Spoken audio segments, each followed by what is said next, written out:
Hello and welcome to coverage of Grand Prix Quebec City. Marshall Sutcliffe in the booth with Frank Karsten.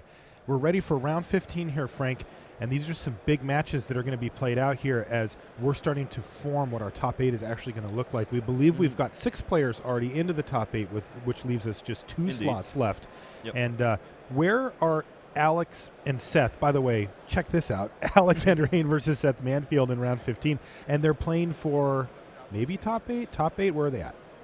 They're playing for maybe top 8. Okay. There are as many as 8 tables with players with 33 points or 11-3 records playing. Now, 2 of those players, 2 of those winners from those tables may make it to the top 8. So it's going to come down to tiebreakers. Alexander Hayne and Seth Manfield are respectively the players with the 4th and 5th best tie breaks amongst the 33 pointers. Okay. So what this means is that the winner of this match has a good chance of making to the top 8. But it is going to be a win, and it's a real sweat of whether or not you will actually make it to the top 8, because 11 or 12-3 would be the final record. Far from safe. Right. All right. So let's see who picks this up and who gets to have that sweat as we go down the stretch here. Alexander Hayne on his Atarka red deck is battling and looking to be in a good position here. Seth Manfield did manage to take down the Monastery Swift Spear with a Wild Slash to keep some of the pressure off, but that did not stop Alex, as he's got Abbot of Carroll keeping a pair of goblins ready to rumble. As a little bit of a clunky draw here for Seth with the Mystic Monastery into the Smoldering Marsh. Both lands have entered the battlefield tapped. It is his turn now, though. So let's see what Seth comes up with. He's got to really plan this out. You don't get much room for mistakes against A, Alexander Hayne, and B, Atarka Red. And so Fiery Impulse is what it's going to be. That's going to do 2 damage to the Abbot. Yep, no Titan Strength from Alex. Because Seth did not have Spell Mastery yet, if Alex would have responded by fetching a Cinderglade and then casting Titan Strength, the toughness boost plus the prowess would have saved the Abbot. So Seth now knows that Alex does not have Titan Strength, at least. Now unless Alex wants to set up some crazy Titan Strength, Become Immense, Teamer Battle Rage kill on the next turn. Still kind of unlikely. Though it would actually be exactly lethal, wouldn't it? Yes. Well, actually, Become Immense plus Teamer Battle Rage would already be lethal. That would turn one of the goblins into a 7/7 double striker plus the other goblin. Yeah. That's 15. Well, that's what I'm saying, exactly lethal. Yeah. He's at 15. A little dangerous to make that play still against an untapped Mystic Monastery, because Seth could be holding another Fiery Impulse, but when he has already played 2 of those Red Burn spells, I would just go for that if I were in Alex's seat there. But it does not appear that Alex has that available to him. He's going to get in for 2 after playing an Abbot, and looks like he hit a Dragon Fodder here. And he's got the second land, a Bloodstained Mire. Go get another Cinderglade, and that's going to let him cast that Dragon Fodder here off of the Abbot of Carroll Keep. So, again, a nice draw here from Alex. I mean, he's had a couple of his early creatures killed, but it hasn't really slowed him down much.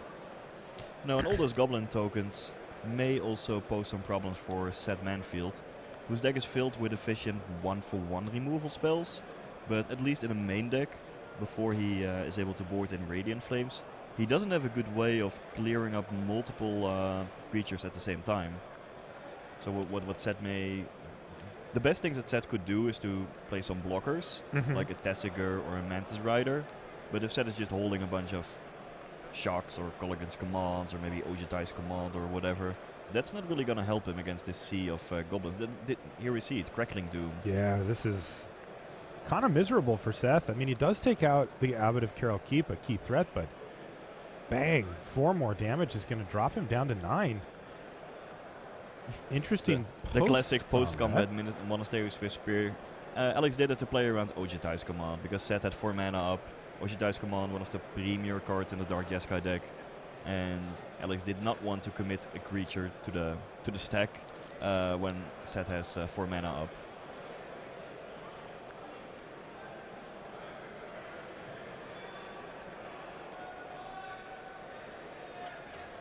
So does Seth have a good creature to start blocking, because as I mentioned, just more removal spells, that's not gonna cut it. Yeah, the answer is no, at least not right now. That's a Jace Vryn's Prodigy, which does block a Goblin token, but that's just not going to get the job done here.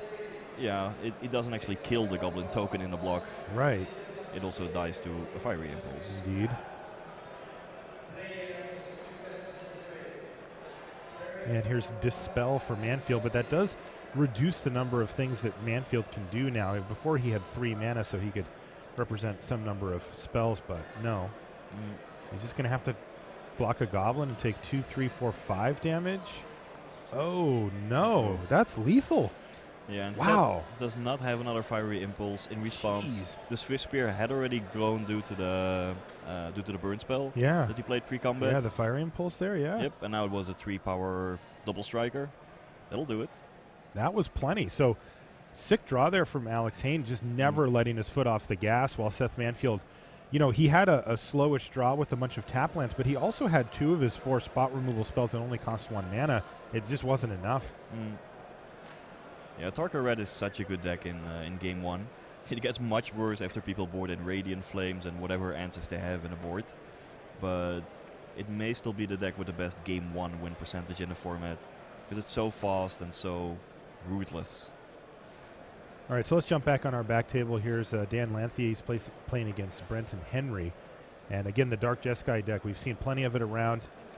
And we see it here doing really good work. Now, this is more what Seth Manfield wanted the board state to look like in his match, where he's got a Manus Rider and a Tassiger, nothing on the other side. Brenton just not able to stick a threat here, it looks like. An important thing to mention here is that of all the win and pray to be in tables, this one is unusual because it features Brenton at a 12-2 record. So he's So actually playing down. He's paired down. So for Dan Lancier, it is a win and pray to be in. For Brenton, it is a win or draw and be sure to be in.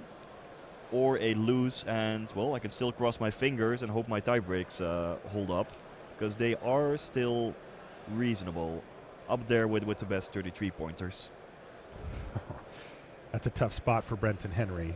You know, he was certainly hoping to not find himself in this position. Yeah, he was hoping to be paired against someone who could ID, but... Yeah, and that did happen for 2 of the other tables. 4 of our other players did ID, including Reed Duke. And so, yeah, they took the intentional draw on their end of the top 8, but Brenton still got work to do.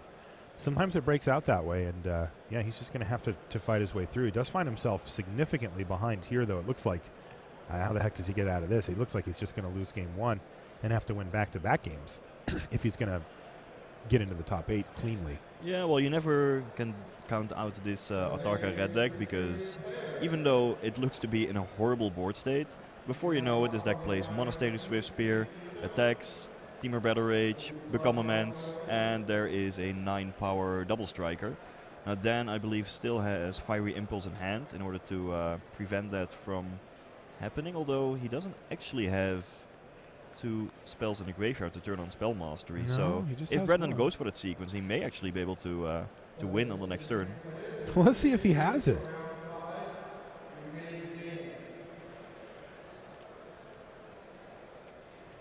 Yeah, well, this is 2 mana for an Abbot, it looks like. Well, that's not going to do it It's yet. not going to do it. Finds another Abbot. It's a lot of value. It is. Unfortunately, Brenton's down to 4. He's not dead yet, because the Abbot No. can chum block the Tessiger, and the Mantis Rider will only put Brennan to 1 life. There is a Wild Slash in the graveyard of them, but he may not have enough cards there in order to flip Jace on the next turn to be able to flash back the Wild Slash for the final points. He is just kind of running it up here, though, on the value. Abbot into Monastery Swift Spear. That's pretty nice. I mean, it would have been nice if Dan wasn't pressuring him with a Tessiger and a Mantis Rider. Yeah, indeed. Although maybe Dan could actually transform the Jace on the next turn. I believe he has another copy of Tessiger and Jace in his hand. So maybe he can line up some crazy sequence where he plays Tessiger, sacrifices it to the Legend rule, plays Jace, sacrifices that to the Legend rule, then gets enough cards in the graveyard to flip Jace. But Yeah, as it turned out, Dan only had one card in his graveyard at that point, and the rest must have gone away to Tassiger. All right, so one to the good for Dan, and we'll kind of take a wider look at our feature match area here as we take a minute. Players are observing their openers here and trying to decide, is this the one that's going to get me there or not? Alex Hayne up a game now. Yeah, after sideboard, this matchup changes a bit. Seth Manfield probably boarded in Arashin Cleric as well as Radiant Flames. And, well, that's pretty much it, I guess. And Alexander Hayne, well, his sideboard contains several copies of Hordling Outburst. He is, as you saw in the previous game, if Seth doesn't draw Radiant Flames, all those tokens can certainly match up well against all the 1-for-1 spot removal spells from Seth. And Alexander Hayne has also made a couple of changes to Paulo Vitor's decklist from the top 8. He added 2 copies of Den Protector to the sideboard. He liked that one from the red-green landfall decklist that were doing well at the Pro Tour. They may also be coming in this matchup. Okay. It's a good value card to fight back against the sweepers and removal spells that the Dark Jeskai deck will likely bring in. All right, well, we are underway here. Interestingly, no one drop from Alex, as he just plays a land and chips a turn back to Seth. Seth is going to crack a Bloodstained Mire, grab a Mountain, which gives him all but white mana available now.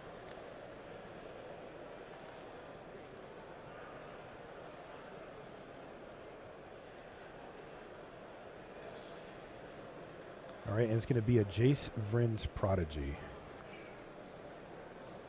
to kick things off for Seth. Let's see if this survives the end step here. Well, if it does stick around, then the Jace will ensure that Seth will hit his land drops, hit his curve, find the right answers for the creatures that Alexander puts out, possibly dig him towards the Radiant Flames, which is so good in this matchup.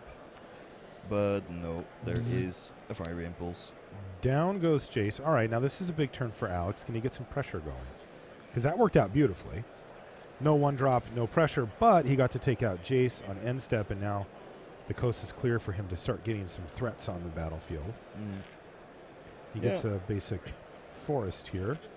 The Atarka Red deck is much better with a 1-drop on turn 1, but most lists only play around 10 of them.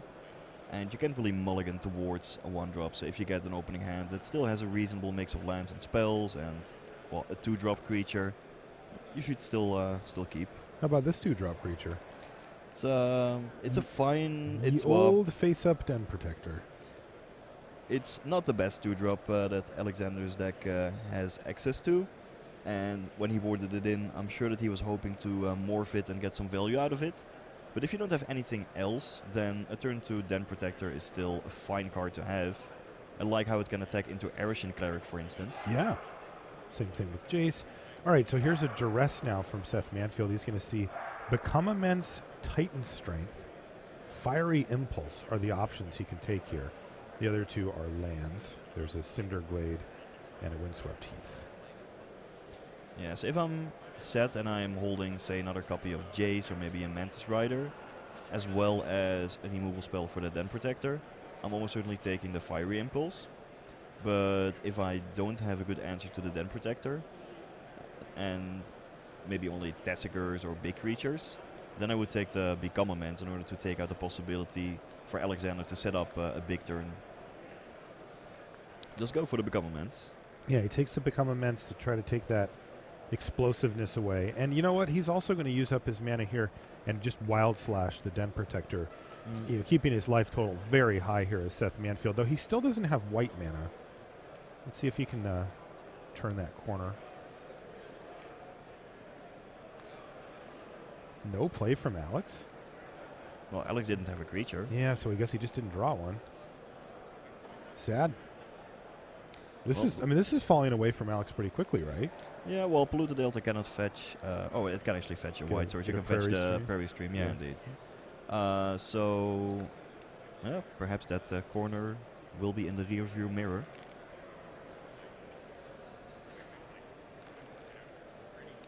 if Seth has like some good value cards like Ojitai's Command or Colligan's Command to get some value here, possibly Dig Through Time or Tessiger, then I can see him run away with the game pretty quickly. If he just goes for a Mantis Rider, for instance, then, well, he just walks into the Fiery Impulse that he already knows about. Tessiger is perfect. Doesn't die to the Fiery Impulse that he knows about. It, well, currently towers over the battlefield, so it'll be able to block even a Monastery Swift Spear or Zergo if Alexander finds one. Although I guess Titan Strength then trades 2 for 1 against a Tessiger, that's still perfectly acceptable. And if Alexander doesn't find a creature, then Seth can start activating the Tessiger to get a free card every turn. Alexander doesn't have a lot of time to find his way out of it. Yeah, not a lot of answers to do so either. You know, you mentioned a creature that could attack into Tessiger and then get pumped for the 2 for 1 in favor of Seth, but that's also up to Seth. He can decide to do that or not. But what are the answers that Alex has for Tessiger outside of that? I mean, does he have Roast? Like, can he kill a Tessiger? He has Roast in his sideboard, but I'm not sure he is boarding those in. It depends a bit on how he chose the sideboard. Like some of the more landfall-oriented versions of Atarka Red may board in like a bunch of removal spells, as well as like Outpost Siege and Sarkhan, the Dragon Speaker, in order to transform into kind of a control deck in the matchup afterboard, taking out all of their pump spells. But Alexander clearly has not removed all of his pump spells because he still had Become Immense and Titan Strength in his deck. So I don't think he has gone for a fully transformal sideboard, which also leads me to believe that he probably did not have room to board in Roast. Okay. So Tessiger gets activated on end step. That nets Seth Manfield a Jace Vryn's Prodigy as he surveys the scene here. Still at 18 life is Seth. Alex is down to 13 and has no board presence to speak of. So this is... Game 2 has not gone well for Hayne. Now, what Hayne may be hoping to draw here is a bunch of token creators, like the Hordling Outburst, maybe then possibly Den Protector, unmorph it, get back to Hordling Outburst, just swarm the board, and then set up a big attack with Atarka's Command, dealing 3 damage to Seth and pumping the team. That might be a route to victory, but as I mentioned, he doesn't have a lot of time. So Tessiger hits the red zone, dropping Hayne down to 9. And Seth is just sort of in the tank on what it is he wants to actually do this turn. What is it going to be, Seth? It's going to be a Dig Through Time. All right. Value. He's main phasing Dig here. Now playing against this Atarka Red is always so scary still, because here you're tapping out. Maybe Seth wants to do it main phase in order to find a land, or possibly Duress if he boarded in some of those. But this Atarka Red can always, on the next turn, play Monastery Swift Spear, Become Immense, Temur Battle Rage. Well, Seth's at 18. Guess what? That was an attack for 18.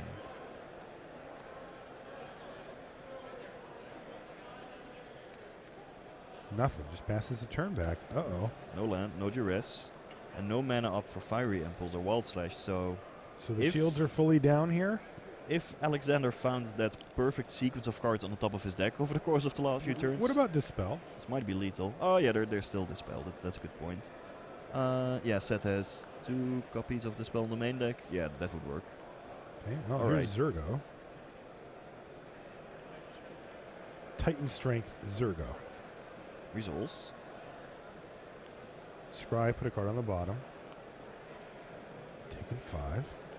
I think the remainder of Alex's hand is Fiery Impulse, which is a card that Seth still knows about from an earlier Duress, as well as an Atarka's Command, which he does not know about. No. In the meantime, Alex can take 2 hits from Tessiger and still be at 1 life. But if Seth has any other way to punch through any type of damage, he could just kill him.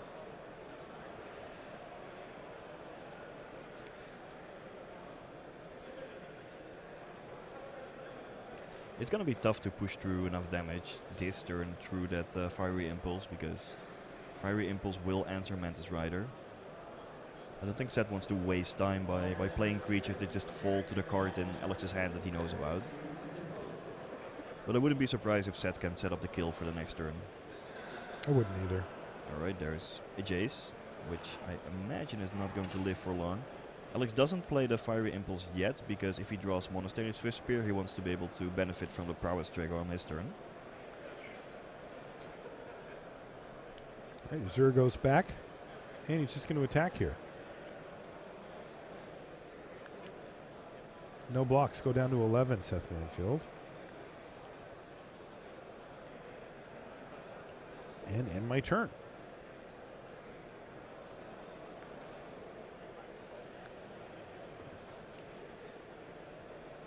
So Seth took the 2 and then fired off Fiery Impulse. Yeah, this is some beautiful sequencing by these two top players. Seth knows about the possibility of an Atarka's command, so he did not want to kill the Zergo mid-combat. If he had done that, then Atarka's command would have pumped it in response and Seth would have taken additional damage. And Alexander Hayne also recognized that Seth had access to red mana, so if Alex would have played the Atarka's command during his combat, then Seth would have just responded with the Fiery Impulse. So it was more of a like, no player wants to flinch first. Yeah. And they both knew what was up. By the way, you were right, Frank, about getting that extra 1 point of damage from somewhere. It was Kolagon's command in the end. Yep. Could have been any number of cards, and that evens things up. So we're going to get a game 3 here. Now, I want to remind you, for those of you just tuning in, what we're watching here is round 15 action, and not necessarily a win and in. We've got a situation where we've got 6 players into the top 8. Yes. And there's 2 slots remaining, of course. Yeah, the players who we believe are already in the top 8 are Oliver Pollock-Rotman on Dark Jeskai, Pascal Maynard on 4-color Rally, Jake Mondello on Red Green Eldrazi, Offshoot. Jadi Offshoot, and Map the Waste. Eldrazi Offshoot. Oh yeah. Looking forward to seeing this deck in action. It's Omar Belden on Dark Jeskai, Reed Duke on Esper Control, and Edgar Magelhaze on Dark Jeskai. Those are the 6 players that we already believe to be true to the top 8. But yeah, all of these players are fighting for, well, a win and hope to be in. Except for Brandon, who might also sneak into the top 8 with a loss if his tiebreakers hold up. But will definitely be in the top 8 with a win. Yes. Even though that's not true for Dan Lanthea, his opponent here. So, yep. All right, so we joined this in game 2. Dan had a convincing game 1 victory over Brenton. And this one looks like it's going the other direction here, as Brenton's the one with the huge board state. And Dan Lanthea's life total falling quickly.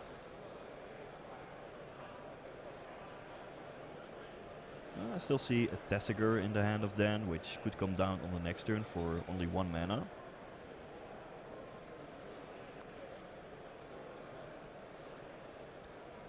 And then that could give him a good blocker for all the threats that Brandon has on the table. Yeah, if you can contain the red creatures, even all the goblin tokens, with a bunch of reasonable blockers, and leave up some kind of protection for the combo, either in the form of a Fiery Impulse or a Dispel, then you are in a great position as the Dark Jeskai player. 10 life is not a lot, but this new incarnation of Atarka Red doesn't run all that many burn spells anymore. Lightning Strike rotated out, Stoke the Flames rotated out, so at 10 life you are relatively safe. Atarka's command is, and maybe Wild Slash, those are essentially the only burn spells remaining in the deck. Yeah, much different than the deck that Joel Larson used to win the Pro Tour 2 PTs ago. Dan snaps off a block here, but that is 3 damage coming in. He's going to fall down to 7. Huh. Yeah, no Become Immense, no Atarka's command, no big card from Brendan here. So Brendan, he certainly would have cast it if he had it. Yeah, I mean, he lost his Swift Spear there. Like, that matters, right? Well, how does he finish off here? He doesn't win as the board sits, right? Attack with all of them, take 2, go to 5, lose 1. No, he doesn't. Like, this was still an okay attack because you're trading a Monastery Swift Spear for 3 damage, which is an okay trade. The way that Brandon can win is by drawing either an Atarka's command or become a man's on the next turn and hoping that Dan just does not have a piece of interaction. Alternatively, by staying back on the next turn, top decking, say, a Hordling Outburst, and then swarming the board with enough Goblin tokens. Because if you have 6 Goblin tokens, you can start to attack into the Tessiger and win into 2 attacks. All right, our other match is underway here, Frank. Let's jump back over to that. We'll be keeping an eye on this one for you as well. But we've got a game 3 starting here between Alexander Hayne and Seth Manfield. So let's not miss any of this action. Looks like an early Monastery Swift Spear here for Alex. It's a good start. That's his best turn 1 play, right? It's that or Zergo. Depends on how many ways to trigger prowess you have. Okay. Well, let's find out.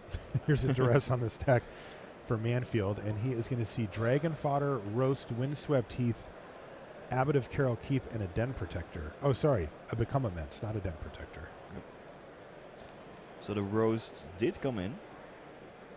Gives Alex a good answer to the Tessigers, which otherwise can be kind of an issue for the red deck. Tessiger can come down on turn 3, just block any creature that would attack into it. So Seth has the choice between Roast, Become Immense, and Dragon Fodder. He cannot really break up the curve of Alex by taking Dragon Fodder, although if he takes Dragon Fodder, then Alex has to choose between playing a turn 2 Abbot and getting no value from the trigger, or waiting with the Abbot, but then, well, don't have a turn 2 play. Yeah. How important are the Roast and the Become Immense? Well, that will depend on whether Seth has a Tessiger and or an instant speed interactive card. But I like taking the Dragon Fodder here because it puts Alex on the spot. Like either just attack for 1, play a land, pass the turn. That's not the most aggressive line. No, not after a turn 1 Swift Spear. Yeah, or attack, play Abbot, and then lose the trigger. I guess if you draw Monastery Swift Spear, the decision is easy. Does fix that problem for Alexander Hayne. So down to 16 goes Seth Manfield before passing the turn back. Yeah, Alex may have to choose between getting a Cinderglade or a Forest with the Windswept Heath now. If he gets Cinderglade, then if he draws another Cinderglade, then that land may enter the battlefield tapped. But it is a better land than Forest in this deck with so many red cards. I like going for the Cinderglade here. There is probably only 1 Cinderglade remaining in the deck. That's the only bad situation. And just feels better than having a Forest on the battlefield if you can avoid it. Especially when you're going to plan it. You're planning on playing an Abbot of Carroll Keep. You're going to need tap red for that. You're going to want red mana for whatever it is that you flip up potentially. Yep. All right. Game 3 here. Remember, the winner of this match is not necessarily into the top 8, but they have a good sweat. They definitely are going to be in the group of players who may get in. Ooh, Dragon Fodder off the top for Hayne. Always when you duress the Dragon Fodder, they draw another one. That's always how it goes. Right after the Swift Spear, too. So this is 4 damage here. Yep. And also, Alexander already has 4 cards in his graveyard. That is always something you have to keep an eye on when playing against a Tarka Red, and especially when Seth knows that Alex still has a Become Immense in hand.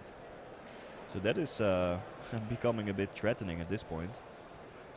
Yeah, Alex is tough. You know, this is kind of his part of the country up here, and he defends it vehemently at the GPs for sure. He's won a couple of Canadian GPs. He got second in another one. Yep. So let's see. If Seth just plays, I don't know, so something like a Mantis Rider, for instance, on this turn, then Alexander will attack with all of his creatures. Block on the Swift Spear. Become Immense on one of the unblocked Goblin tokens. Well, that would only put Seth down to 4 life, so there's likely not a lethal attack yet on the next turn for Alexander, but Seth has to really be careful of the cards that he knows from Alex. He knows Become Immense, he knows Roast, and he knows Abbot. So even if Seth would have a Tessiger, for instance, you also don't want to like loot with Jace to get the 3rd card into your graveyard, play Tessiger. It would just get roasted and you fall to 6 life. That is not a great position. You only turn on, well, the card in Alex's hand and give him a way to trigger prowess.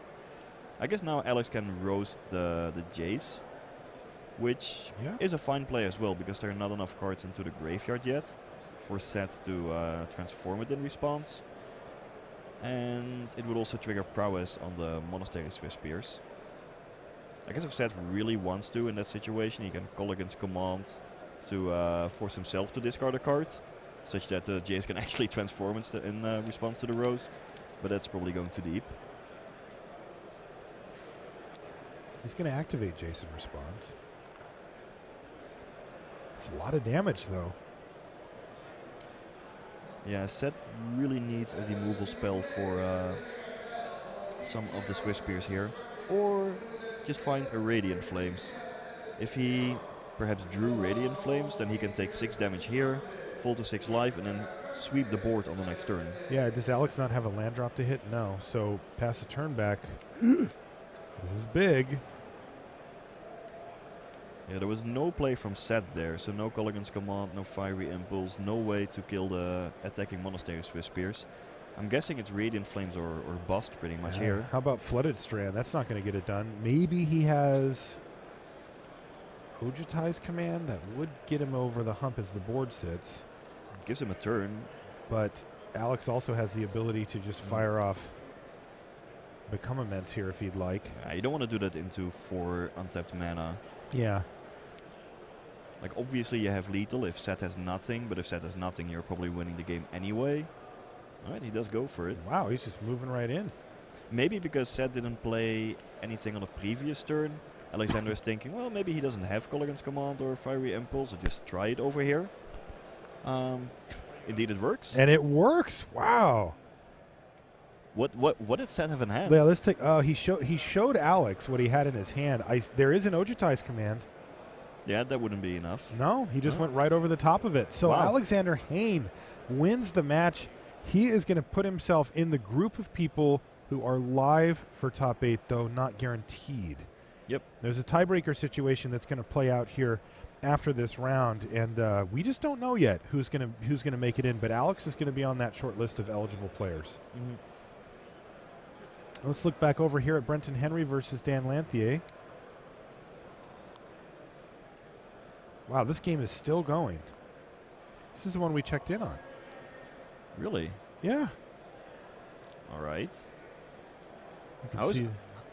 Go ahead. How is Brennan still alive? No idea.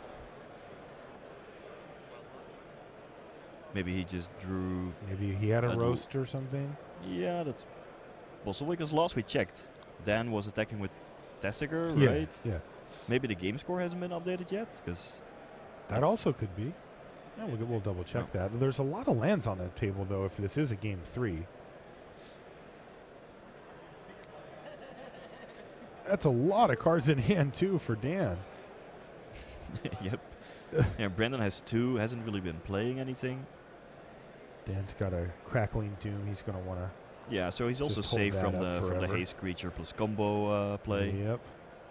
Looks like Dan Lancier will win this game, turning and if that were to happen, it turns it into a big tiebreaker sweat for both players. Yeah, they actually throws both of them in that same group that Alex just put himself into. Mm. There's a Hordling Outburst from Brenton. A nice card on turn 3, but not on turn 10 or whatever this 12, is. Yeah. This Jeskai deck is just so strong in the late game. Grinding card advantage with activations of each of his creatures here. All the commands to get more card advantage. Yeah, you can fight back with a Wild Slash on Jace, but that is unlikely to give you a path to victory, especially against the hand of Dan. And Brandon doesn't know that Dan's hand is stocked with good cards. But, well, another Tessiger activation. Take your pick. Here, pick one of these. Duress probably. Yeah, Brandon likely does not have any targets in hand for the Duress. So that will probably be a dead card for now. And Dan certainly shouldn't play the Duress, otherwise it makes future Tessiger activations worse.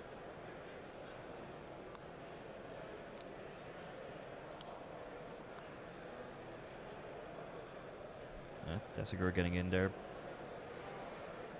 At this point, if I'm in Brandon's spot, I'm trying to imagine a way how I can still win this game, and I'm thinking, okay, maybe if a Tarkas command is on the top of my deck, and then just has a terrible hand somehow, unlikely, but well, I have to imagine something, then maybe I can win, especially if maybe there's an Atarkas command below that as well.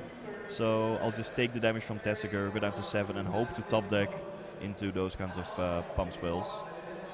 If Brendan starts jump blocking here in order to protect his life total, he loses most of the reasonable paths to victory.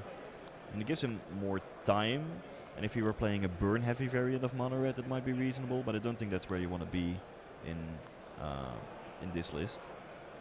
Conservative play here from Dan. He's going to re-Tessiger. And I was saying, okay, you don't really want to play the Duress because it just makes future activations of Tessiger worse. If you just delve it away, just delve it away. No downside at all. You see him kind of just carefully picking through the remnants of that graveyard there to get only the stuff that's the best. But I do like playing the Tessiger here. It's not like that copy in your hand was really doing anything. Yeah, and the other one does die. Well, not yet. Oh. Or, well, it does now. I was saying, well, you might want to exile the Duress with the Delve, and then while this first Tessiger is still on the stack, you activate the Tessiger that's still in play, such that you don't get, well, another Tessiger with the activation, which is likely to happen now. What's going to happen here. Yeah, I was just looking at that as it went in there. I like your line there, Frank. Little timing trick to save you from getting a card that you don't really want back out of your yard. Yeah, but at this I guess point, you could just keep looping them. Attack, Tessiger, go. Yeah. Have a blocker all the time. Yeah. It's not the worst. He's got so many cards in his yard. Yeah, and Brendan is just sitting with a mountain and a forest in hand. No action at all. Yeah, Dan knows about the forest. Yeah, Dan is so safe. He has Dispel in hand, he has Fiery Impulse, so he can just answer whatever Brendan would put out. Yeah, he just has it all. Ojutai's command as well. He's also up a game. This is going to get super interesting because if Brenton Henry had won the match, he would just be in the top 8. Dan would not, and that would be that. But if Dan wins the match, which it certainly looks like is the case here,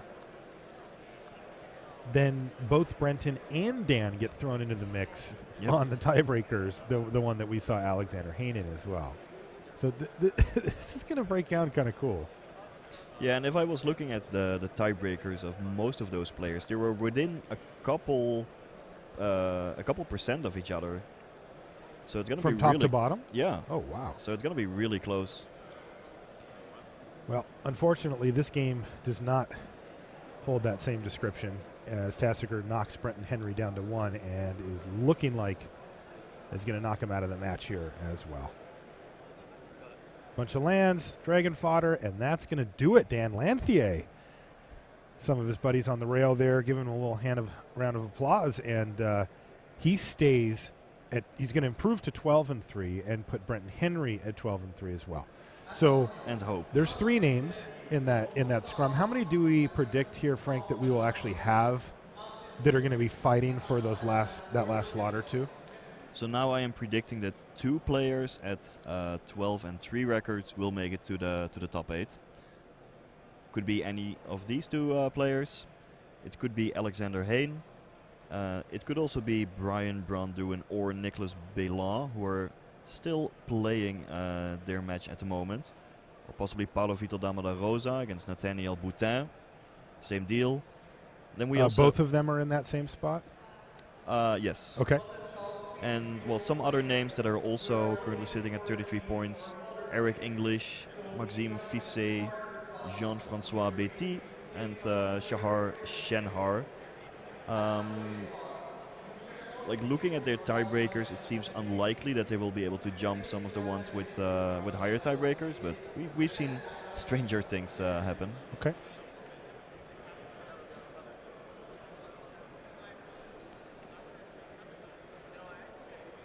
What we're doing now, in case you're wondering why we're watching the shuffle cam here, is we're actually going to move a match over. All right. Let's see who's sitting down. That looks like Paulo on the right. Yeah, and there's Nathaniel Boutin. So, all right, we've got a game here. This is going to be a game 3. Again, both of these players already have 3 losses. Mm-hmm. So the one that loses this is out of contention, and the one that wins is in contention, but not necessarily in the top 8. So this is a matchup between, two Mantis Rider decks. But Paolo is playing the version with black for Crackling Doom and Tessiger and Colligan's Command. Nathaniel Boutin is playing the straight Jeskai list without black. We saw Tamada play that deck to the finals of the top 8, where he managed At to... the Pro Tour? Yeah, at the Pro Tour, I mean, last weekend. Where he managed to outmaneuver John Finkel in the semifinals, I believe, where he boarded into a transformal plan, taking out all of his Wild Slash targets, all of the Jaces, all of the Seekers of the Way, and so on, boarding in a bunch of removal, as well as 2 copies of Mastery of the Unseen, in order to transform it to a, removal plus, in the late game I'll win with my enchantment deck. We'll see if Nathaniel has boarded into a similar version here. One way or another, it's going to turn into a bit of a guessing game, because, Paolo Vitor may not know how many Wild Slash targets, or, Wild Slash is a pretty bad card in the matchup anyway, rather Fiery Impulse targets will remain in the list, and how he should board. This is going to be important because Paulo has 2 in his opener. 2 Fiery Impulse, that is. All right. So we'll see if Nathaniel took a hard line in the other direction or not. He will be paid off for it as it sits, although it looks like he is going to be taking a mulligan here. Yeah, if you looked at Nathaniel's hand there, it looked like a hand that a green-white Megamorph deck might be able to draw with Windswept Heats and Gideons, but he is actually playing Jeskai with Gideon, because he's 3 colors, his mana base can afford it, and Windswept Heat just to fix his mana, to fetch either a white land or a Cinderglade for the red mana. Paulo's kept his hand.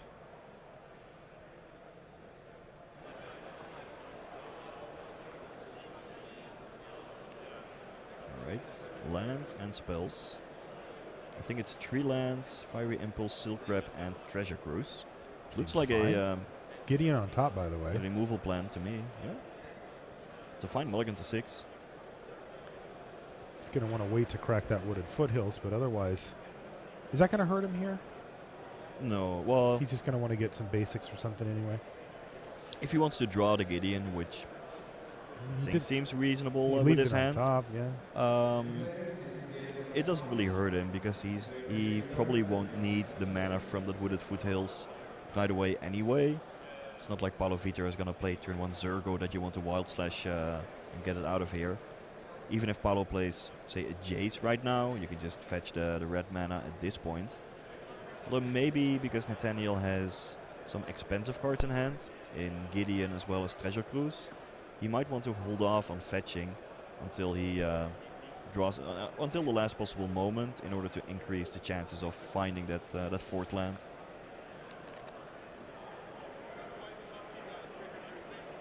Well, Wooded Foothills is gonna fetch a red source. And yeah, it does make sense to fetch here, because you want to play the Fiery Impulse now to open up the possibility of, say, playing a top deck Mantis Rider on the next turn.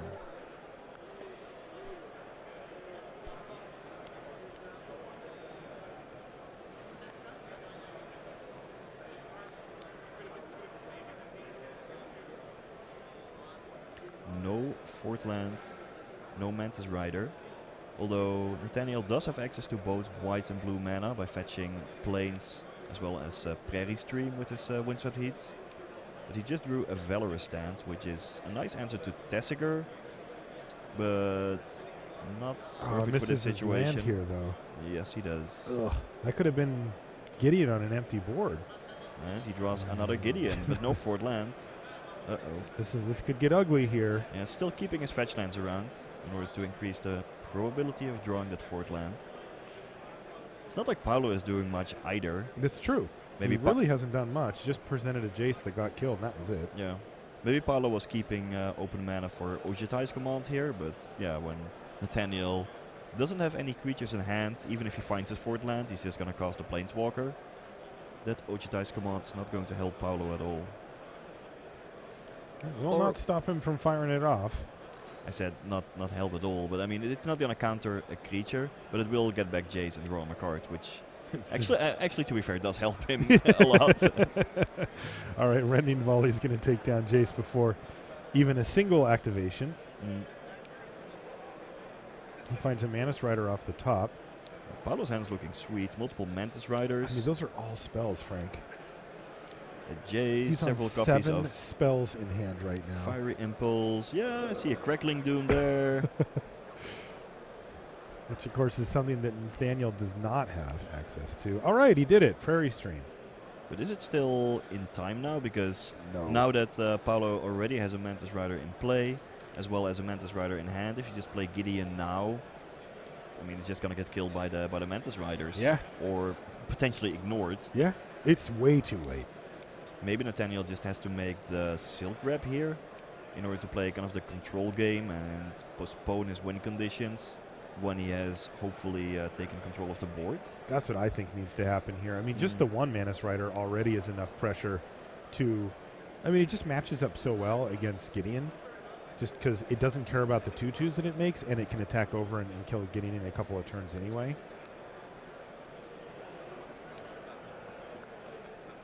All right, wrap it up. But Paolo is not done yet. He draws a Duress off the top. He's going to fire that off first. Perfect. Yeah, he's going to probably just nab the Valorous Stance. I guess he could take Cruise here, right? Yeah, I think you want to take Cruise. Oh, yeah, of course. Valorous Stance doesn't really do anything against his No, yeah, Mantis you're Riders. totally right. Cruise it up. You don't care too much about the Gideon, especially when there are two. Yeah, the But second Cruise one could makes get it so you don't Boutin want to. out of this situation. Oh, that was such a nice draw from Paulo. Yep. Because he still has the Mantis Rider to follow up as Yeah, well. It Boom. fits in his curve as well, allowing him to use all the mana this turn. Yep. Perfect. Yeah, wow, that was huge. Treasure Cruise could have really got Nathaniel out of this. Found him some big answers, and now he's left just with the top of his deck and not a super impressive hand either. Gideon Valorous Stance just doesn't get the job done here. It gives him some plays over the course of the next few turns.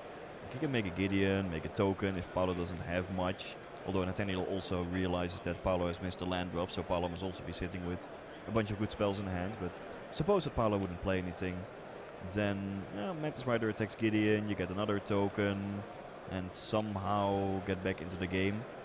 But Daniel is down to 11 here. I think it is not unreasonable for Paulo to just ignore Gideon, especially because he knows that he's stranding another one in his hand. yeah. Paolo is still at 18 life. He doesn't care too much about the 2/2 token. Gideon can start attacking him, but that's also not the end of the world. Let's see what he does. I'm curious. Both lines seem reasonable to me here. Yeah, same. Depends a lot on his hand. He also has Crackling Doom, so if he wishes, he can attack Gideon, then play Crackling Doom, take out the token, and kill Gideon immediately. Well, he does go for the life total. That's fine too. Paolo drew Tessiger. He still knows about the Valorous Stance that he saw with Duress earlier, so yeah, no point in just playing that and giving a target for the Valorous Stance. Yeah, he can keep up Ojutai's command. He's even got double Fiery Impulse available, and those are live. If Paolo would have had 2 black mana, I could imagine that he would have gone for the play of like attack Gideon, Crackling Doom, Tessiger, because then you put Boutin on the spot of, okay, do you want to add another Gideon to the board or spend your turn on a Valorous Stance on the Tessiger? But given that Paolo only had 1 black source on the battlefield, he wasn't able to make that play.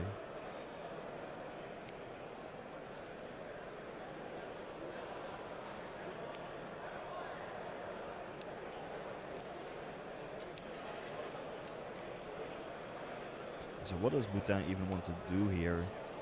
Attacking with Gideon is okay-ish, but Paolo is still at 18 life and you're at 8.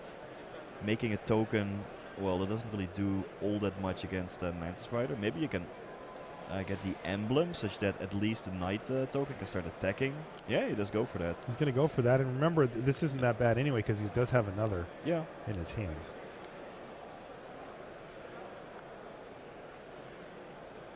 Okay, Paulo falls down to 15. Doesn't even bother to Wild Slash the Knight. No, he didn't. That's how little Paolo cares about it. I mean, it's actually not even Wild Slash, right? It's Fiery Impulse? Yes, and he does have Spell Mastery. Yeah, I'm just saying, like, that's even more disrespectful to the Knight, right? The Slash it could at least go at the head and shave a turn off the clock here for him. But Impulse, that's all it can do is kill those things. But he wants to be more mana efficient here and use up his Ojutai's command to get back Jason draw a card. And he finds another Ojutai's command as well as a polluted delta. So things really flowing now for Paulo. Now I want to remind you, once again, these two players are in that same situation that we found Alex and Seth Manfield, which is that the winner of this match is going to be live for top 8, but not necessarily in. The way the breakers broke out was kind of interesting this time. We already had a couple of draws and a scoop at the higher tables, putting in 6 players. And the ones that we're watching here are actually people fighting to be in the scrum of X and 3 players who are live for top 8, but need to get in on based on their tiebreakers with the other players. So at this spot, Paulo can start attacking, Bhutan down to 5 life, in range of an attack plus Crackling Doom for the next turn. Paulo might also want to flip his Jace and cast Duress. If he finds another Black Source, and he does there with the Polluted Delta, he can play Duress, take out the Valorous Stance, and then add a Tessiger to the board to have another potentially lethal threat in case Nathaniel finds a removal spell for the Mantis Rider. And that should also leave Paulo with some red mana to play Fiery Impulse on some of the tokens if they start attacking.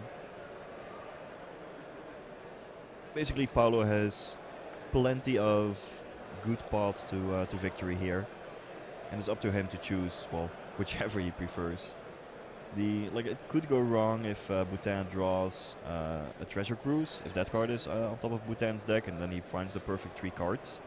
Or actually, yeah, I'm sure there are combinations of 3 cards that could get Bhutan out of here. But we're talking about minuscule percentages here, right? Yes, I would say so. Yeah, Paulo is way ahead in this game. Looking like he's going to be able to finish off here and put himself in the scrum of players who are going to be waiting very eagerly as the top 8 is announced here. I can tell you that Reed Duke is already in the top 8. Pascal Maynard is in the top 8. Oliver Polak-Rotman is already in the top 8. Jake Mondello playing a really sweet Ulamog, Ugin, and big ramp deck, and of course Jotty Offshoot. Yeah, and map the ways to bolster onto it. Right. The green Time Walk will be in the top 8.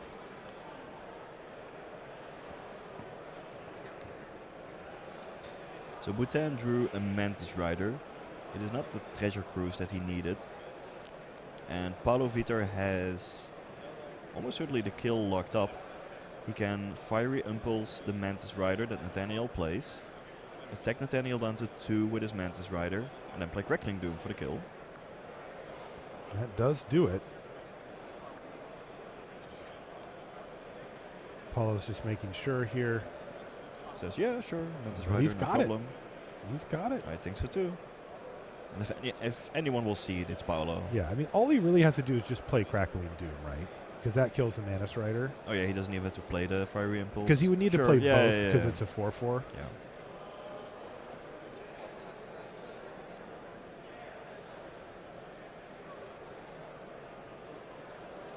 Yeah. And he was just waiting to show him. I've got the Crackling Doom.